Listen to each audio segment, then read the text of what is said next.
Welcome, and this is Impact 2022, our continuing conversation where we talk about all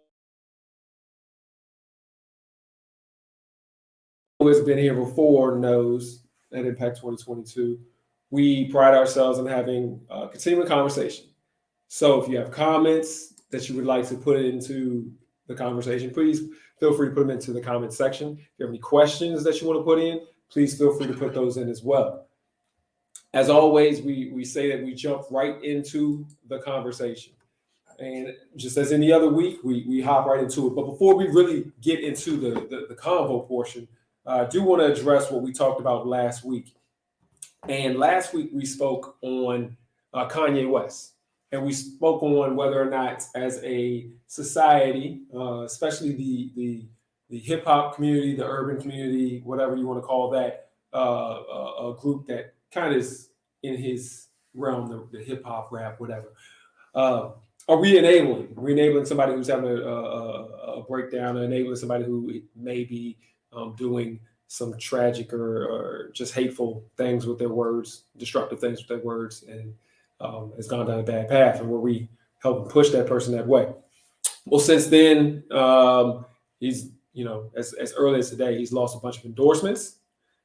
He had shoes with Adidas brand, and they've dropped him.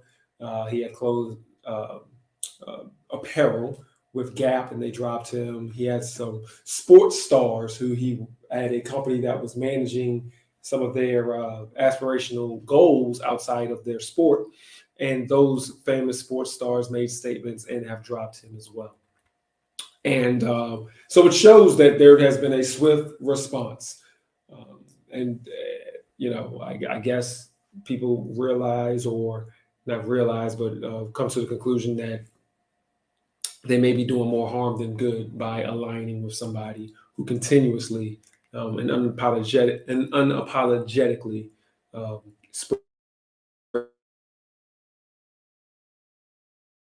or not even may not. That is not appropriate.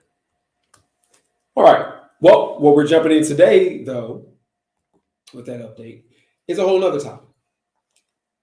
I'm going to tell you what happened to me the other day. I was at a school. Not at a school. I was taking my son to school, and they had this breakfast. It was a father-son breakfast, or father-child breakfast, because you could bring your daughter too. So fathers were, and they had a little presentation and all this kind of stuff.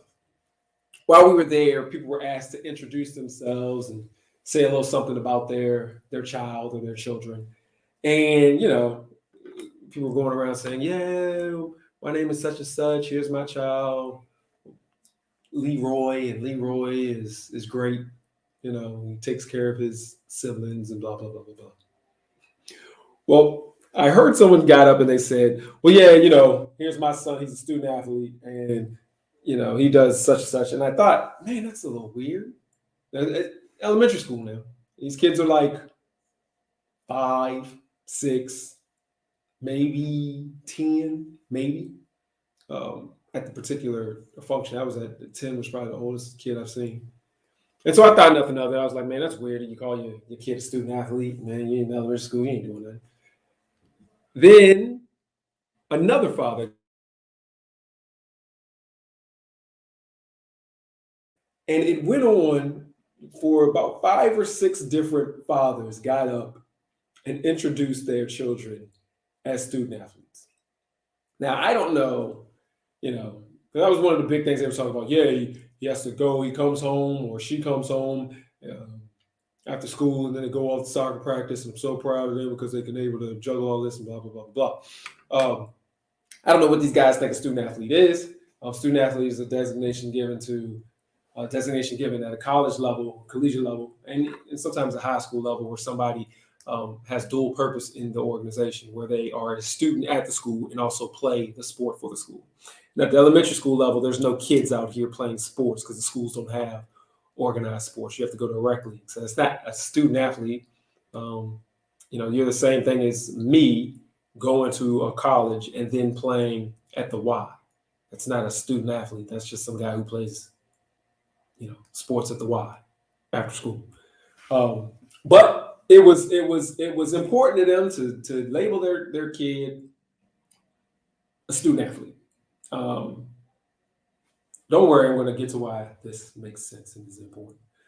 Over 60 million kids in the U.S. play sports. It's very beneficial. Over 8 million kids in high school.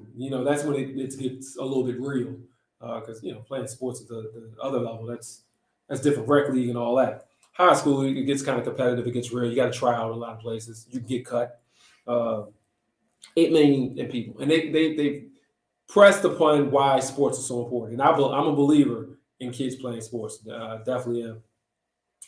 It reduces depression and anxiety, especially kids who come from difficult households. When they engage in sports, it helps with that type of situation. It encourages people to have movement for life. People who usually play sports at a young age end up being active adults. One of the other benefits is that it makes people more sociable. So they're used to having other people around. That combats loneliness later on in life when you are socialized early because of sports. And then time management. Of course, we all know that if you're going to juggle like these student athletes that these guys were talking about, you have to be able to juggle your time in order to get that correct. And so there are some absolute wonderful benefits to this. Why is this important? And again, I believe in sports. My son plays sports. When you talk to these people, or even the individuals who were talking, they were talking about the fact that sports took up a lot of their time. And sports are different when you are, not in high school playing sports for the school or in middle school playing sports for the school. These people are playing sports for rec leagues and travel leagues. And then travel leagues, for people who don't know, are these different leagues that they build up where the kids travel from one state to another state or city to another city to play different groups.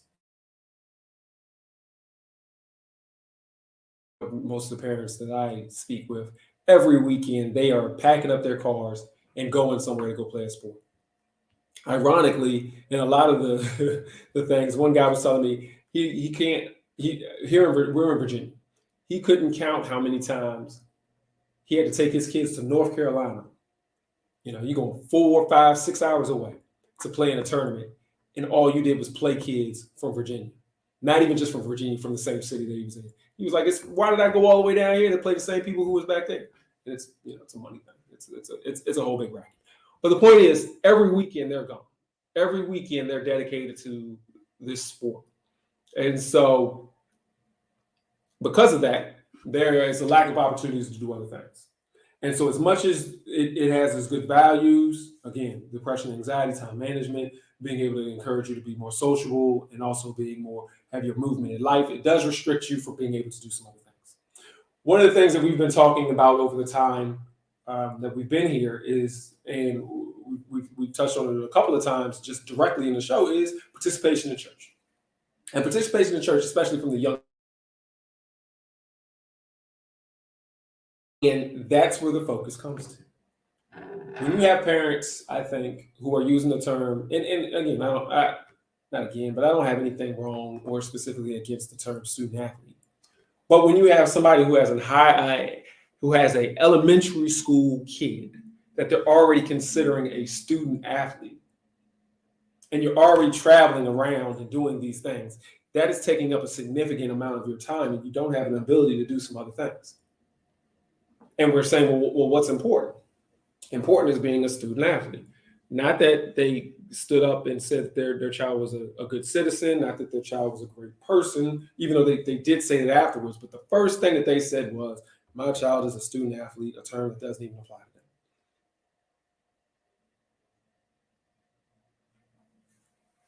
So here's what we've been talking about, or what I've been talking about: depression. Lack of attention to mental health, which has been going on lately, especially with young kids. And we have to sit back and look at where we are having a situation of rising levels of suicide and depression amongst young people. we could blame it on whatever. We could say it was a part of COVID and it just blossomed from there. We could say that the kids nowadays have a different way of being raised and it blossomed from there. It could have been because of the civil unrest and they're realizing how messed up our society is, and it could have gone from there. But whatever way you want to do it or whatever way you want to package it, we have rising levels of depression, suicide, anxiety amongst children, mental health issues, all of these things. And I think one of the reasons that we, from my standpoint, as a Christian man and somebody who advocates for the church, one of the reasons that we have, especially in the community, in my community, people who look like me, my age group, urban, not urban like city, but in the urban culture, hip hop culture, all that kind of good stuff. We don't send our kids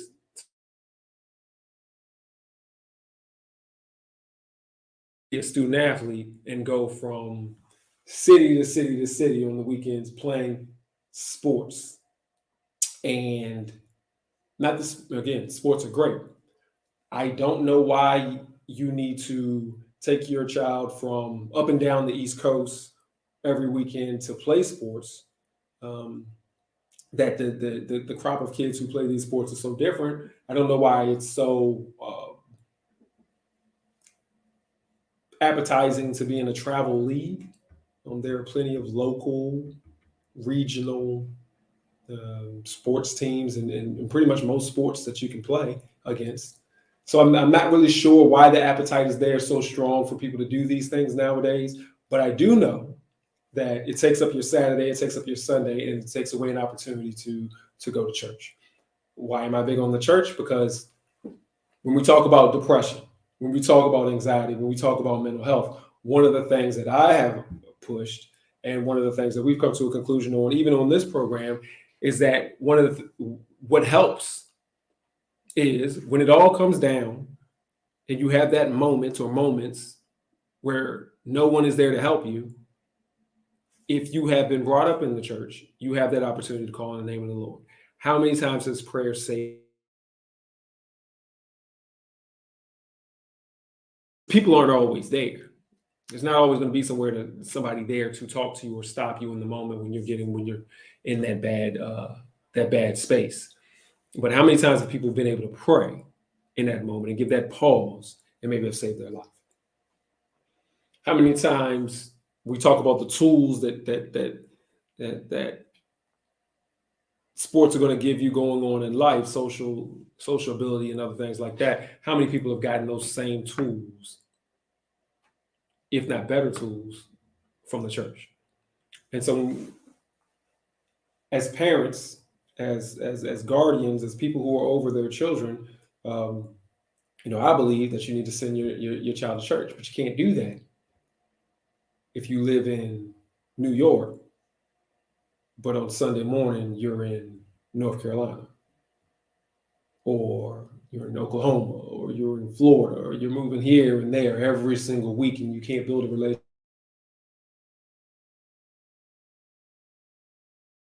or build a relationship with God. And you don't allow your children to have that relationship. You allow your children to play sports. Now, here's the thing. There are 60 million kids playing sports right now. 60 million. 0.001% will be able to play that professionally. And so if you're thinking like, well, this is an investment into their lifelong future, I don't know if they're going to be able to take that with them.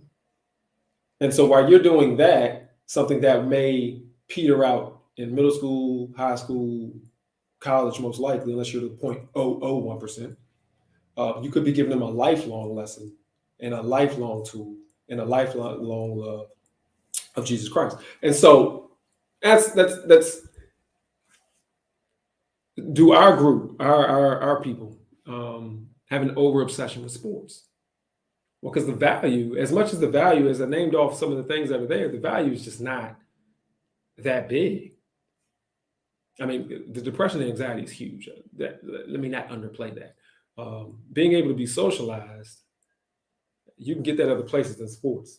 And I even say this: the thing about these guys in these sports, or the gentleman that I was with, they were describing how the kid plays this in the fall and this in the spring and maybe this in the winter.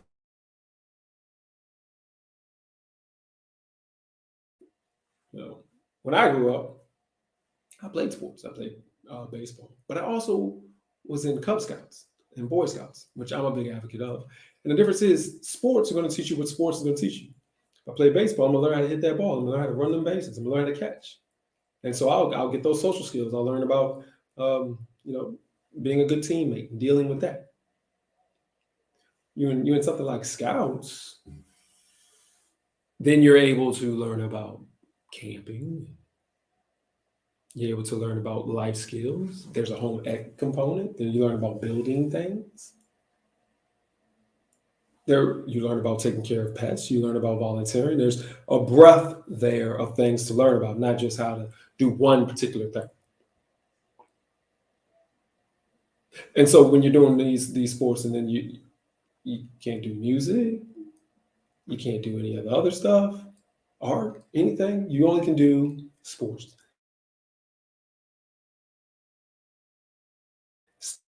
You're traveling every week. And so I think that when we look at it, the point of all of this is that I think we're limiting the ability,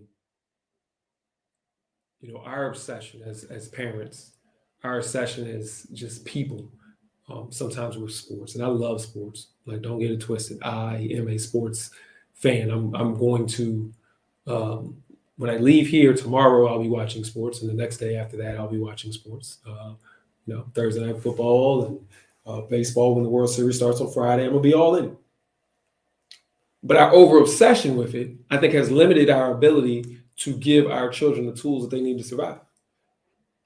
From the church standpoint, I think that we need to be sending our kids to church. And there's a large breadth of things that can bounce off of that or even come off of that. Some of the churches even have sports leagues. We play softball. I played softball for the church when I was a kid. But I think there needs to be some more diversity in what you're doing and the ability to do some more things. Because if all you do is sports, all you do is, I'm going to take my kids and they're going to be dedicated to doing, at a young age, doing sports every single weekend.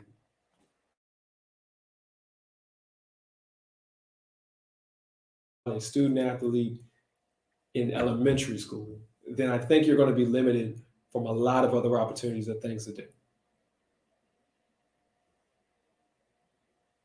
Here we've been talking about, Pastor Watkins has been talking about coming back to church. People have gotten a little bit lazy there with the, Zoom and the Facebook and the Instagram and I guess not Instagram, but YouTube and everything when it comes to church or any kind of religious activities. Got a little lazy there. I can drop stuff off. I can drive by. I can stay at home. I can watch stuff over the internet. I can do whatever. But they can't find their way into the physical building. They can't find their way into the fellowship with other members and the saints. And we've been, that's been something that's been talked about. Well, I think we need to put down some of these distractions in the sense of you can't be over dedicated to things that don't matter. And we got to make sure that our kids and ourselves get involved with things that do matter. Make sure that we're not so focused in on that one thing that is not going to bear any kind of significant fruit in our lives. It may get you a scholarship to get your kid a scholarship to college. That'll be great. But when we're looking at these mental health issues, when we're looking at these suicide rates,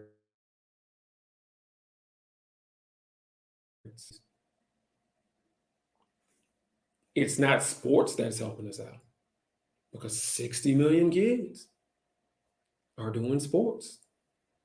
They said 95% of children in this world will do a sport. Now, I don't know how true that stat is, but that's the one that was presented by the International Association of Sport. And so when you have numbers like that, but rates of suicide, rates of depression, rates of anxiety are rising. Clearly, that's not the answer. And so I think the answer, I believe the answer, or one of is to put our children not just in sports, but make sure that they are going to church, making sure that they have a foundation before they get started. And again, they can always make their own choice when they're an adult. But if you raise them up in the way,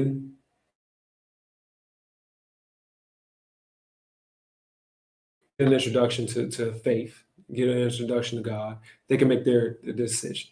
You can't make a decision about something you don't know anything about. And so that's our topic. That's where our discussion point. Not a lot of comments today. But yeah, that's what it is. I think we need to reevaluate. Let's look at our obsession with sports. Look at where we're sending our kids to. Are we making choices for them that is more for us and not beneficial for them in the long term? And we got to get back to church and not have these excuses of why we can't. Your excuse of, well, I got to take my child to North Carolina this weekend so we can play a tournament of all teams that are actually in my home state or my home city. I think those are bad choices. Those are bad choices, and those are not reasons not to come to church. And so we should eliminate some of these reasons and get back into church and actually do the work of the church. It's not enough to just watch it on YouTube and Facebook and everything like that, even though I enjoy everybody who's watching it on YouTube and Facebook right now. But we need to get back into the church. All right. Well, that's it for today. I guess it was a short one. I appreciate everyone who joined us. As always, please join Bible study and on Sundays at 10 o'clock for service. Thank everybody. Again, this is Impact 2022. Have a good one.